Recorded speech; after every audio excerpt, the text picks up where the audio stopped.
আবারও বেরিয়ে পড়লাম নতুন একটা জায়গায়। এবার বলো তো কোথায় যাচ্ছি? আচ্ছা ঠিক আছে, তোমাদের সাথে শেয়ার করব, তবে একটু পরে। তার আগে জানিয়ে দিই আমাদের টোটাল ট্রেনে এই দুদিনের জার্নিটা কেমন ছিল। প্রথম দিনটা বেশ ভালো গেলেও দ্বিতীয় দিনটা যেন কাটতে চাইছিল না। আর তার মধ্যে এই উপরন্ত বৃষ্টি।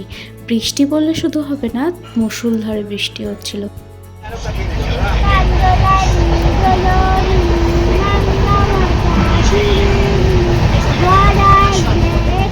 মাঝে মাঝে আমার মেয়ে বেশ ভালো এন্টারটেনমেন্ট দিচ্ছিল সবাইকে। তারপর বৃষ্টি একটু থামাতে বেশ ভালো লাগছিল, তাই দরজার কাছে দাঁড়াতে একটা স্বস্তির নিঃশ্বাস পাচ্ছিলাম।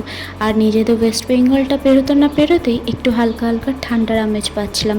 তাই বেশি দেরি না করে মেয়েটাকে সোয়েটার জামা টুপি পরিয়ে বসিয়ে দিলাম। তারপরে পৌঁছে গেলাম যেইখানে যাওয়ার কথা ছিল। বলো তো কোথায়? হরিদ্বার। আচ্ছা বলো তো তোমাদের কার কার হরিদ্বার ঘোরা হয়ে গিয়েছে, আর তোমাদের কীরকম এক্সপিরিয়েন্স হরিদ্বারে গিয়ে?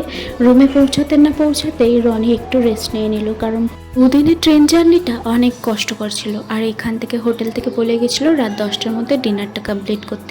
এই জন্য আমরা সবাই মিলে উপরে চলে গেলাম। আর হরিদ্বারে যেহেতু পুরোটাই নিরামিষ, সেখানে কোনো রকম মাছ মাংস ডিম কোনো রকম অ্যালাউ নেই। তো বলো আজকের ভিডিওটা